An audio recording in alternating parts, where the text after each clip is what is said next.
Shift 3 का हिंदी का paper कराने जा रही हूँ, जिसमें कि 30 प्रश्न है। ये शिफ्ट 3 का हिंदी का पेपर है। तो इसमें देखो, गद्यांश के आधार पर हमको 31 से 40 तक के उत्तर बताने हैं। गद्यांश क्या है? आम आदमी के लिए विज्ञान का मतलब क्या है? जो आम आदमी है उसके लिए विज्ञान का मतलब क्या है? विज्ञान मानव सभ्यता और संस्कृति का क्या है?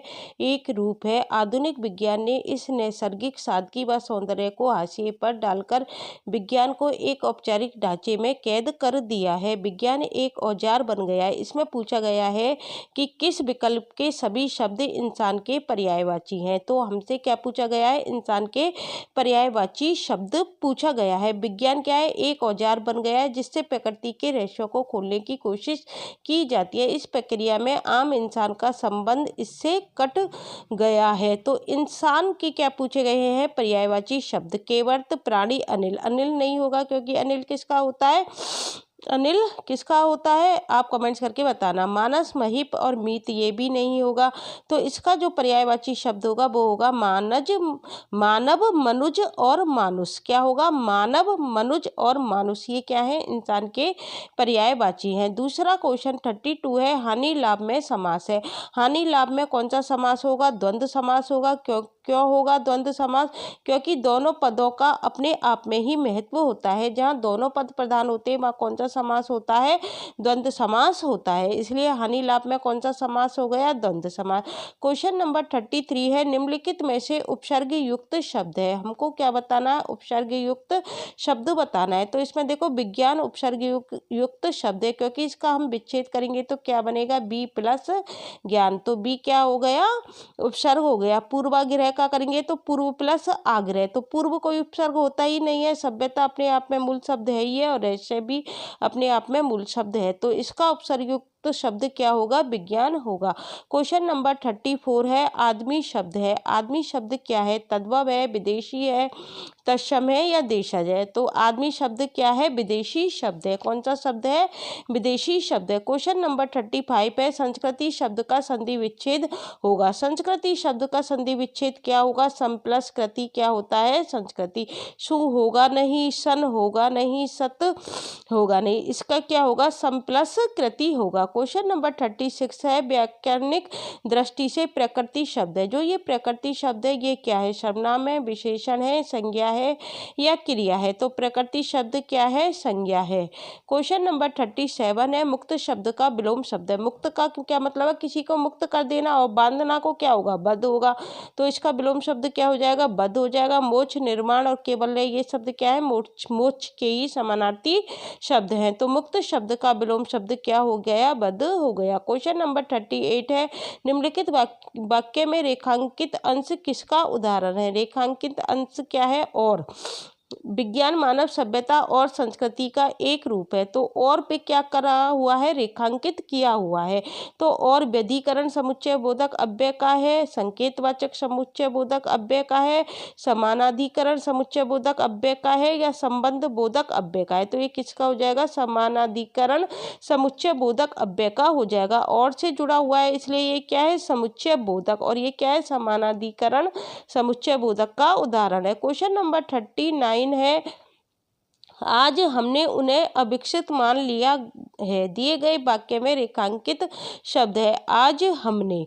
तो ये हमने रेखांकित हो रखा था। तो ये कौन सा शब्द है? संज्ञा है, सर्वनाम है, विशेषण है या क्रिया है? तो ये कौन सा है? सर्वनाम है। और कौन सा सर्वनाम है? ये पुरुषवाचक सर्वनाम है। कौन सा सर्वनाम है? पुरुषवाचक सर्वनाम है। क्वेश्चन नंबर 40 है, किस विकल्प में सभी शब्द उदार शब्द का अर्थ देते हैं? तो देखो, उदार क्या होता है? दाता होता है, जो सब पर दया करता है, वही तो उदार होता है। बड़ा होता है, उदार को हम क्या मान सकते हैं? बड़ा दिल है, जब तो वो सबको देने का कार्य कर रहा है। उसका सरल स्वभाव है, इसलिए वो सबको देने का काम कर रहा है, वो श्रेष्ठ माना जाता है। तो इसका उदार शब्द का अर्थ कौन सा हो जाएगा? दाता, बड़ा, सरल, श्रेष्ठ। देखो, कठिन होगा नहीं है ना, कठिन इसमें होगा नहीं, अनुदार इसमें होगा नहीं, इसलिए ये गलत हो गया। दानवीर कुशपुत्र होगा नहीं, कर्ण नहीं होगा, इसलिए ये भी गलत हो गया। मौलिक होगा नहीं और अभिप्राय होगा नहीं, इसलिए ये भी गलत हो गया। तो कौन सा सही है इसका? दाता बड़ा, सरल और श्रेष्ठ। क्वेश्चन नंबर 41 है, वस्तुनिष्ठ प्रश्नों के संबंध में कौन सा कथन सत्य है? क्या बताना है? वस्तुनिष्ठ प्रश्नों के संबंध में कौन सा कथन सत्य है? देखो, इन्हें वर्णनात्मक प्रश्न कहा जाता है, बिल्कुल नहीं कहा जाता। वस्तुनिष्ठ प्रश्न क्या होते हैं? जिनके 4 ऑप्शन में से हमको एक आंसर बताना पड़ता है, तो वर्णनात्मक कैसे हो गए? ये तो गलत हो गया। ये प्रश्न पाठ्य विषय को अधिक से अधिक समावृत कर सकते हैं। ये बात बिल्कुल सही है कि ये जो प्रश्न होते हैं पाठ्य विषय को अधिक से अधिक समावृत कर सकते हैं। इन प्रश्नों के मूल्यांकन में शिक्षक को स्वतंत्रता रहती है? बिल्कुल नहीं रहती स्वतंत्रता। इसमें अपने अनुसार वो नंबर दे ही नहीं सकता। यदि आपने ऑप्शन सही कराए तो ही वो आंसर नंबर देगा, तो शिक्षक को स्वतंत्रता नहीं रहती है। इन प्रश्नों के द्वारा कम समय में अधिक प्रश्नों के उत्तर नहीं दे सकते, कम समय में अधिक प्रश्नों के उत्तर दे सकते हैं, तो ये भी ऑप्शन गलत हो गया। तो क्या हो जाएगा? ये प्रश्न पाठ्य विषय को अधिक से अधिक समावृत कर सकते हैं। क्वेश्चन नंबर 42 है, प्ले बे पुस्तक के लेखक कौन है? जो प्ले बे पुस्तक है उसके लेखक कौन है? डॉक्टर मोंटेसरी है, कुक महोदय है, प्लेटो है या फ्रॉबेल है? तो कौन है प्ले बे पुस्तक के लेखक? कुक महोदय है। क्वेश्चन नंबर 43 है, निम्नलिखित में से राजस्थानी बोलियों में सम्मिलित है? तो देखो, छत्तीसगढ़ी राजस्थानी के अंतर्गत नहीं आती है, बुंदेली नहीं आती है, मगही नहीं आती है, कौन सी आती है? हाड़ौती। हाड़ौती कौन से क्षेत्र में बोली जाती है? कोटा, बारा, झालावाड़ और बूंदी में कौन सी बोली बोली जाती है? हाड़ौती। तो ये राजस्थान में ही आते हैं जिले कोटा, बूंदी, बारा, झालावाड़, तो राजस्थानी बोलियों में सम्मिलित कौन सी हो गई? हाड़ौती हो गई। क्वेश्चन नंबर 44 है, भाषा प्रयोगशाला के संदर्भ में उचित कथन है? तो भाषा प्रयोगशाला के संदर्भ में हमको सही कथन पूछा गया है। सभी छात्र एक दूसरे से संपर्क कर सकते हैं? बिल्कुल नहीं कर सकते, क्योंकि अलग अलग सीट पर सबको बैठाया जाता है। सभी छात्र भारी वातावरण से प्रभावित रहते हैं? बिल्कुल नहीं रहते, क्योंकि ये तो एक रूम होता है ना, उसके अंदर ही तो भाषा प्रयोगशाला रहती है, तो भारी वातावरण से ये कैसे प्रभावित हो सकते हैं? शिक्षक अपनी सीट से किसी भी छात्र को निर्देश नहीं दे सकता, ये गलत बात है। निर्देश दे सकता है, इसमें कह रहा है नहीं दे सकता, तो ये भी गलत हो गया। सही कौन सा हो गया? 4x4 और 16 छात्रों के बैठने व सीखने की इसमें क्या हो रहती है? व्यवस्था रहती है। तो इसका आंसर क्या आ जाएगा? 4x4 16 छात्रों के बैठने व सीखने की इसमें व्यवस्था रहती है, इसका ये आंसर आ जाएगा। अब देखो 45 क्या है? ये भी गद्यांश है, इसके आधार पर हमको 45 से लेकर 50 तक के आंसर हमको बताने हैं। निम्नलिखित में से कौन सा शब्द एक वचन और बहुवचन में समान रूप से प्रयुक्त हो सकता है? मनुष्य है, घोड़ा है, मशीन है या यह है? तो वो कौन सा है जो एक वचन और बहुवचन में समान रूप से प्रयुक्त हो सकता है? वो मनुष्य है। इसको हम एक वचन के रूप में भी प्रयुक्त कर सकते हैं और बहुवचन के रूप में, जैसे मनुष्य से मनुष्य को हम एक वचन के रूप में भी प्रयोग कर सकते हैं और बहुवचन। और ये मशीन, तो इसमें आप देख लेना, इसमें थोड़ा कन्फ्यूजन है, या तो इसका आंसर मनुष्य माना जाएगा या इसका आंसर मशीन माना जाएगा। इन दोनों में से इसका एक आंसर सही माना जाएगा। क्वेश्चन नंबर 46 है, तिरोहित शब्द का अर्थ है?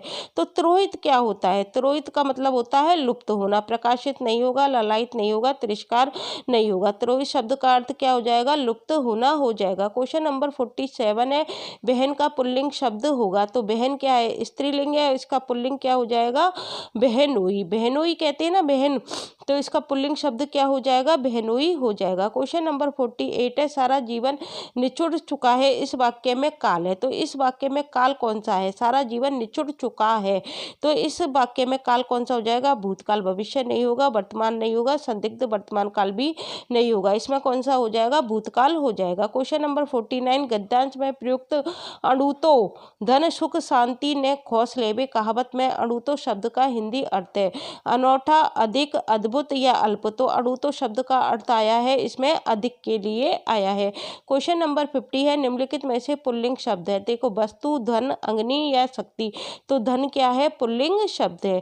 क्वेश्चन नंबर 51 है, स्वगति का सिद्धांत है? स्वगति मतलब अपनी गति के अनुसार सीखते हैं हम। किसमें सीखते हैं? अभिक्रमित अनुदेशन प्रणाली में सीखते हैं। वैयक्तिक नहीं होगा, कंप्यूटर आधारित नहीं होगा, उपयुक्त तीनों प्रणालियां नहीं होगा। स्वगति का का सिद्धांत क्या है? अभिक्रमित अनुदेशन प्रणाली का सिद्धांत है। क्वेश्चन नंबर 52 है, एक परेशानी पहले से होने पर नई परेशानी का आ घिरना भाव वाला मुहावरा कौन सा है? कब्र में पांव पटकना नहीं होगा, आठ आठ आंसू रोना नहीं होगा, आग में घी डालना नहीं होगा, इसका होगा कोड में खाज होना। अर्थात एक परेशानी पहले से होने पर नई परेशानी का आ घिरना, कोड में खाज होना। क्वेश्चन नंबर 53 है, चित्र विस्तारक यंत्र होता है जो जिसको हम क्या कहते हैं? एपिडाइस्कोप कहते हैं, उसकी क्या विशेषता होती है? ये खादी बोर्ड का ही एक रूप है, ये गलत है। इसमें शिक्षक स्वयं रेखाचित्र एवं डायग्राम खींच सकता है। स्वयं क्यों खींचेगा? इसमें तो चित्र को वो विस्तार करके वो दिखा रहा है ना।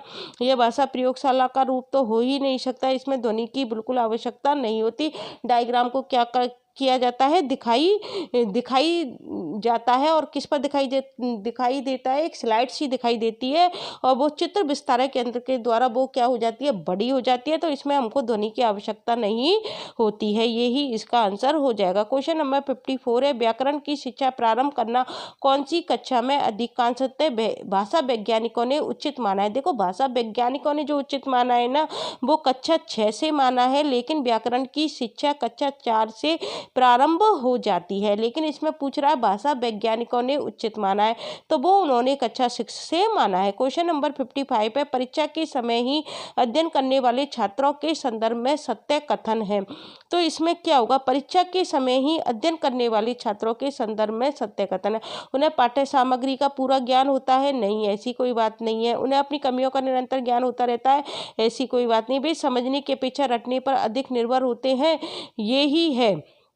माता पिता व अभिभावकों को उनकी प्रगति की निरंतर जानकारी मिलती है? ये ही नहीं, ये भी गलत है। तो ये कह रहा है परीक्षा के समय ही अध्ययन करने वाले छात्रों के संदर्भ में क्या सत्य कथन है?